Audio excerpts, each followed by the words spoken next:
একটি সমাজ সুন্দর আশা ভবিষ্যৎ নির্মাণের প্রতিশ্রুতি দিয়ে নিজেদের ঘর ভিটা মাটি থেকে শুরু করে প্রত্যেকটি জায়গায় নিজেদের রক্তক্ষরণ করে বর্ডারের এপাশ ওপাশ করে একটা সেটেলমেন্টের জায়গায় তিনটি রাষ্ট্রের মধ্য দিয়ে সে আবার আমরা উপনীত হয়েছিলাম 1971 সালে, যার মধ্য দিয়ে আমাদের মায়ের ভাষা বাংলা ভাষা আমরা অর্জন করেছিলাম।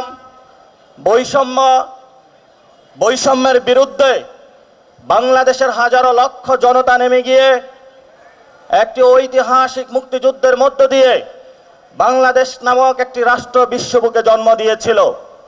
সেই শহীদ ভাই বোনদের প্রতি শ্রদ্ধা পোষণ করছি, সাথে সাথে শ্রদ্ধা পোষণ করছি 75 পরবর্তী সিপাহী জনতা যারা বুকে বুকে কাঁধে কাঁধ মিলিয়ে নতুন একটি ঐক্যের সন্ধানে বাংলাদেশকে একটি নতুন জায়গায় নিয়ে এসেছিল।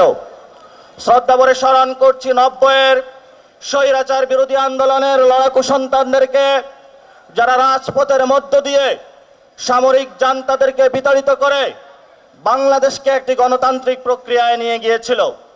আমরা শ্রদ্ধা ভরে স্মরণ করছি 2024-এর গণতান্ত্রিক উত্তরণের সেই বাঘা এবং বাঘিনীদেরকে, যারা রক্তচক্ষু উপেক্ষা করে বাংলাদেশকে দক্ষিণ এশিয়াতে একটি মর্যাদাকর রাষ্ট্র হিসেবে প্রতিষ্ঠা করার জন্য নিজেদের সন্তান, নিজেদের ভাই, নিজেদের বোন, নিজেদের আত্মীয় স্বজনকে রক্তগঙ্গার মধ্য দিয়ে আওয়ামী লীগ নামক একটি ফ্যাসিবাদী শক্তিকে বাংলাদেশ থেকে বিতাড়ন করেছিল।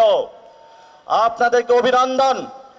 আমরা একটি স্বৈরাচারের জঞ্জাল সরাতে পেরেছিলাম, কিন্তু আমাদের সামনে একটি ঐতিহাসিক মহেন্দ্রক্ষণ অপেক্ষা করছে, যেখানে আমরা একটি শক্তিশালী বাংলাদেশ রাষ্ট্র দক্ষিণ এশিয়াতে এবং বিশ্ব মঞ্চে জন্ম দিতে পারব।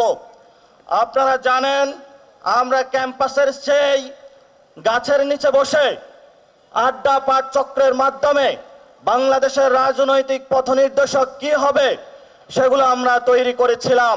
সেখানে গঠন হয়েছিল ছাত্র শক্তি। আজকে এই ছাত্র শক্তির কারণেই ফ্যাসিবাদী শক্তি বাংলাদেশে যে গত 53 বছরে জেঁকে বসেছিল, বাংলাদেশের আপামর জনতা, রাজনৈতিক দল, সকল পক্ষ গোষ্ঠীকে নিয়ে একটি সফল ঐতিহাসিক গণ অভ্যুত্থানকে নেতৃত্ব দিয়েছিল। আজকে এখানে উপস্থিত আছেন সেই ছাত্র শক্তির সভাপতি, আমাদের বর্তমান জাতীয় নাগরিক পার্টির সংগ্রামী সাধারণ সম্পাদক এবং সদস্য সচিব হিসাবে যিনি অ্যাক্টিং দায়িত্ব পালন করছেন, জনাব আক্তার হোসেন। আজকে আমরা আবার একটি ঐতিহাসিক মোমেন্টে উপস্থিত হয়েছি। সে আমাদের যুব সংগঠন গঠনকল্পে, যার নামও আমরা দিয়েছি জাতীয় যুব শক্তি। আমরা ফ্যাসিবাদী ব্যবস্থার বিলোপ করতে সক্ষম এখনো হইনি। এই লড়াইটা চলমান থাকবে।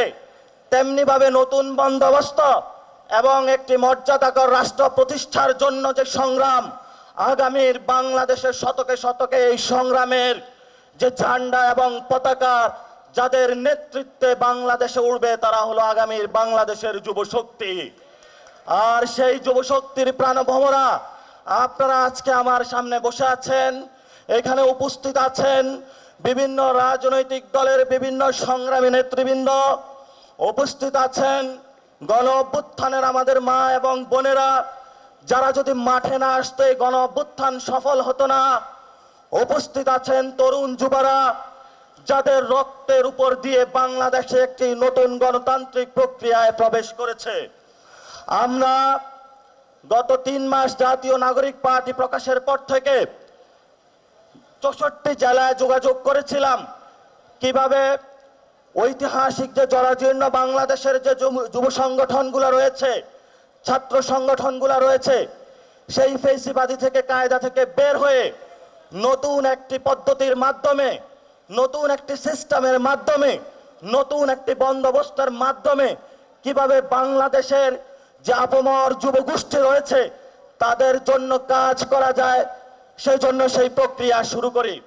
আমরা 64 জেলায় ভ্রমণ করেছিলাম, 64 জেলায় কথা বলেছিলাম, আমরা 64 জেলায় ইন্টারভিউ নিয়েছিলাম, আমরা আমাদের মাইনরিটি সেকশনের সাথে কথা বলেছি, আমরা আমাদের আলেম সমাজের সাথে কথা বলেছি, আমরা আমাদের মা বোনদের সাথে কথা বলেছি, তরুণ যুবা যারা পিছিয়ে পড়া সমাজ তাদের সাথে কথা বলেছি, বিভিন্ন রাজনৈতিক দলের সাথে কথা বলেছি, সমাজের যারা সিনিয়র সিটিজেন তাদের সাথে কথা বলেছি, সমাজের যারা ছাত্র জনতা তাদের সাথে কথা বলেছি, সমাজের যারা ব্যবসায়ী তাদের সাথে কথা বলেছি।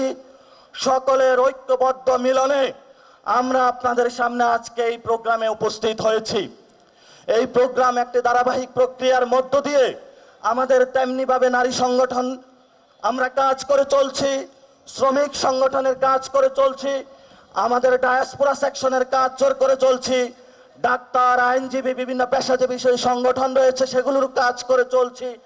একটির পর একটি সেই গণ অভ্যুত্থানের অগ্নুৎপাত থেকে উৎপাদিত শক্তি হিসাবে আপনাদের সামনে ইনশাআল্লাহ দিনে দিনে বাংলাদেশে উদ্ভাসিত হবে। লিলি হালাল বিউটি সোপ, বিএসটিআই কর্তৃক সনদপ্রাপ্ত দেশের প্রথম হালাল বিউটি সোপ, দীপ্তিময় উজ্জ্বল ত্বকের জন্য।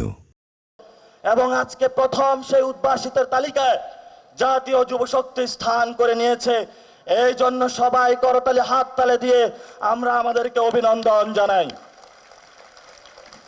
কথা বেশি নয়, আজকে আমাদের জগন্নাথের ভাইয়েরা 4 দিন ধরে রাস্তায় বসে রয়েছে, আমাদেরও মন কাঁদে। আমরা সরকারকে দাবি জানাবো একটি সঠিক সুষ্ঠু সমাধানের মাধ্যমে আমাদের এবং এই ভাইরা বোনেরা যারা রাস্তায় বসে আছে তাদেরকে আপনারা মুক্তি দিন। দীর্ঘদিন ধরে জগন্নাথ ভার্সিটি একটি স্বৈরতান্ত্রিক কাঠামোর মধ্য দিয়ে না তাদের শিক্ষা ব্যবস্থা উন্নীত হয়েছে, না তাদের আবাসন ব্যবস্থা। বর্তমানে যে বাংলাদেশের বিভিন্ন কলেজগুলো রয়েছে সেগুলোকে জগন্নাথ ভার্সিটি থেকে অনেকাংশ উন্নীত করা হয়েছে, কিন্তু জগন্নাথ ভার্সিটি তাদের যে ঐতিহাসিক যে লজিক্যাল দাবি আমরা সেটাকে সমর্থন করি এবং আমরা সরকারকে দাবি জানাচ্ছি যে আপনারা দ্রুত গতিতে এই সমস্যার সমাধান করুন, না হলে ছাত্র জনতার দাবির মুখে আপনাদের কি হবে সেই সিকিউরিটি আমরা দিতে পারি না। আজকে ঢাকা শহরে আমাদের মা বোনদের আরেকটি ঐতিহাসিক জমায়েত হচ্ছে, আমরা তাদের প্রতি সংহতি প্রকাশ করছি, কারণ আমাদের মা বোনদের যে ঐতিহাসিক দায় এবং দরদ রয়েছে বাংলাদেশের প্রতি তা আমরা অস্বীকার করতে পারবো না। ঐতিহাসিক সেই গণ অভ্যুত্থানের মাসে আমারও একটি সন্তান হয়েছিল। আমি বুঝি একজন নারী কিসের মধ্য দিয়ে যেতে হয়। এই বাংলাদেশ রাষ্ট্রে তাদেরকে যদি আমরা এগিয়ে নিয়ে যেতে না পারি তাহলে ভবিষ্যৎ বাংলাদেশের কোনো আশা আমরা দেখতে পারি না। আমাদের যারা ইসলামিক ভাইরা রয়েছেন গত 53 বছরে ইসলাম বলে ওয়ার অ্যান্ড টেররের কথা বলে তাদের উপরে অমানবিক অত্যাচার চালানো হয়েছে। গত 53 বছরে এই বাংলাদেশে দাড়ি টুপি পরার কারণে, টাকনুর উপরে প্যান্ট পরার কারণে এই ছাত্রলীগ, যুবলীগ, আওয়ামী লীগ এই পল্টন ময়দান থেকে শুরু করে বাংলাদেশের প্রতিটি আনাচে কানাচে কুকুরের মতো বিভিন্ন জায়গায় মানুষকে পিটিয়েছিল। আমরা 24-এ আমাদের আলেম ভাইরা আমাদের সামনে অংশগ্রহণ করেছিল, তারা সাপ্লাই নিগৃহীত হয়েছিল, বাইতুল মুকাররম মসজিদে হামলা হয়েছিল, বিভিন্ন জায়গায় তাদের দাঁড়ি ধরে টান দিয়েছিল। এই ছাত্র যুব ভাইরা যখন রাজপথে নেমে এসেছিল, আলেম ভাইরা কাঁধে কাঁধ মিলিয়ে একসাথে নেমে এসেছিল। আমরা একটি স্বৈরতান্ত্রিক কাঠামো থেকে মুক্তি পেয়েছি, কিন্তু ভবিষ্যৎ পথযাত্রায় আমাদের সেই মর্যাদাকর একটি বাংলাদেশ প্রতিষ্ঠায় আলেম ভাইদের অবদান ছিল। আলেমদের অবদান 47-এ ছিল, আলেমদের অবদান মুক্তিযুদ্ধে ছিল, আলেমদের অবদান 75 পরবর্তী ছিল, আলেমদের অবদান 90-তে ছিল, আলেমদের অবদানে 24-ও ছিল। আগামীর বাংলাদেশ যতদিন থাকবে ততদিন এই বাংলাদেশের একটি ব্যাকবোন হিসাবে আলেম সমাজও কাজ করে যাবে ইনশাআল্লাহ। আমরা আলেম সমাজের সেই স্যাক্রিফাইসকে আমাদের হৃদয় থেকে স্মরণ করছি এবং আপনাদের হৃদয় থেকে আপনাদের এই কোরবানি আমরা ইতিহাসে এই যুবশক্তি আপনাদের আজীবন স্মরণ করে যাবে ইনশাআল্লাহ। আজকে আপনাদের সামনে আমি একজন ঐতিহাসিক আপনাদের সন্তান হিসাবে, বড় ভাই হিসাবে, ভাই হিসাবে আপনাদের গড়ের সন্তান হিসাবে ঐতিহাসিক গণ অভ্যুত্থানের অগ্নিগর্ভ থেকে উৎপাদিত বাংলাদেশের ভবিষ্যৎ রূপরেখা এবং মর্যাদাকর প্রতিষ্ঠার জন্য যে ঐতিহাসিক যুব সংগঠন জাতীয় যুব শক্তির আহ্বায়ক কমিটিকে পরিচয় করিয়ে দিতে যাব, আপনারা সবাই করতালি দিয়ে তাদেরকে বরণ করে দিবেন। এবং আমি তাদের সাথে পার্সোনালি কথা বলেছি, তাদের কমিটমেন্ট নিয়েছি এবং তাদের একটি জায়গায় আমি কমিটমেন্ট নিয়েছি তাদের থেকে। সেই কমিটমেন্টের জায়গায় হলো, জীবন যতদিন আছে, প্রাণ বায়ু যতক্ষণ শরীরে আছে, বাংলাদেশ রাষ্ট্রের যদি অস্তিত্ব থাকে, জীবনের উপর দিয়েও তারা আগামীর বাংলাদেশকে রক্ষা করে যাবে ইনশাআল্লাহ। সেই কমিটমেন্টের জায়গায় আমাদের আজকে এই জাতীয় যুব শক্তির আহ্বায়ক হিসাবে আমি মনোনয়ন করছি অ্যাডভোকেট মোহাম্মদ তরিকুল ইসলাম। আপনারা সবাই তাকে করতালি দিয়ে বরণ করে নিন।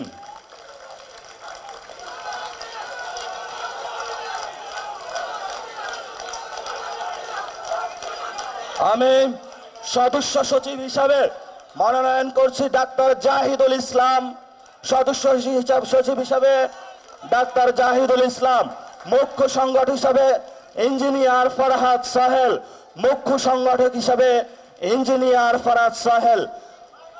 আপনাদের হাতে এই ঐতিহাসিক নেতৃত্বকে তুলে দিলাম, যাদের নেতৃত্বে বাংলাদেশের আনাচে কানাচে থেকে শুরু করে আলেম, নারী, ছাত্র, যুব সকল শ্রেণী প্রতিনিধিত্ব করে তারা আপনাদেরকে ঐতিহাসিক জায়গায় একটি নতুন বাংলাদেশ দাঁড় করিয়ে দেবে। সে কমিটমেন্ট আমি আপনাদেরকে দিয়ে যাচ্ছি ইনশাআল্লাহ। আপনারা সবাই তাদেরকে সহযোগিতা করবেন।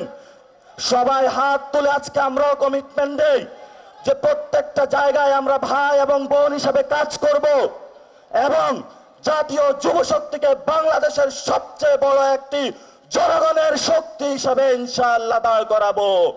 আপনাদের সেই কমিটমেন্টের জায়গায় আপনাকে ধন্যবাদ জানাচ্ছি।